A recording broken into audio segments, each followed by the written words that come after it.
তা আমাদের ধাপগুলো হচ্ছে দেখেন, যাদের শুধুমাত্র ইনসুলিন বেশি, বলেন সুগার বেশি, বা হুমা আইয়ার বেশি, বা টিজি বেশি, এরকম যদি এইরকম রুগী ছাড়া, মানে যাদের সবাই ভাত খেতে পারবে, শুধুমাত্র পারবে না হলো যাদের এইটা বেশি। ক্লিয়ার?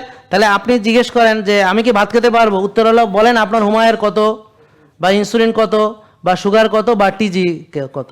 ঠিক আছে, বুঝতে পারছেন? এরপরে এখন এটা তো ফিক্সড কিছু না, আজকে ওর হুমায়ের আছে কত, আপনার রিপোর্ট পাইছেন? রিপোর্ট কই আপনার? এখানে রিপোর্ট পাইছেন? হ্যাঁ ভাইয়া, হ্যাঁ পারবে, এগুলো থাকলে পারবে।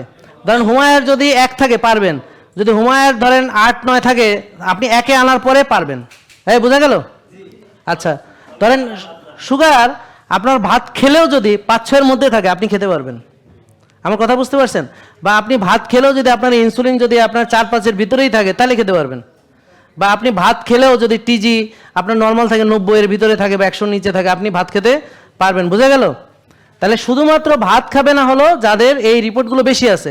তো দূর থেকে যারা অনেকে ফলো করে, সবাই ভাত ছেড়ে দিছে আমার কথায়, কিন্তু দেখা গেলো ভাত ছেড়ে মাথা ঘুরে পড়ছে, ও অজ্ঞান হয়ে গেছে।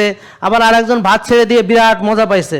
কারণ কি, ওর আসলে যে ভাত ছাড়ছে তার দরকারই ছিল না ভাত ছাড়ার, এ ভুল করে ফেলছে, কারণ ও তো জানেই না ওর রিপোর্টগুলা, আন্দাজে ভাত ছেড়ে দিছে, তারপর মাথা ঘুরে পড়ে গেছে। ব্যাপারটা বুঝতে পারছেন নাকি বোঝেন নেই? হ্যাঁ, ধরেন সে আইবিএস রুগী, হ্যাঁ খাইতেই পারে না কিছু, এখন সে আরও খাওয়াটাও কমাই আর রোজা রেখে মাথা ঘুরে পড়ে আসে, মরেও গেছে, শেষ। ইন্না লিল্লাহি ওয়া ইন্না ইলাইহি রাজিউন। ব্যাপারটা বুঝছেন? হ্যাঁ যে কি করছে আমি জানি না, আর আমি যে কি বলছি ও জানে না, এই অজ্ঞ না জানা, হ্যাঁ আমারে ফলো করছে।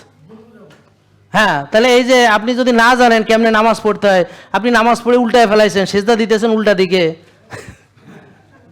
আরে ওইবনি যদি ভালো একটা লোক দেখে কবে কি নামাজ পড়ে, এটা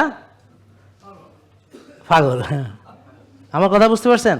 তাই, তাহলে আমি যদি একটা জিনিস করতে যাই, সেই সম্পর্কে যদি আমার জ্ঞান না থাকে, আর আমি যদি সেটা করি, তাহলে ক্ষতি হওয়ার সম্ভাবনা 100-তে 100। জেকে লাইফস্টাইল লিমিটেড, ওষুধ মুক্ত সুস্থ জীবন।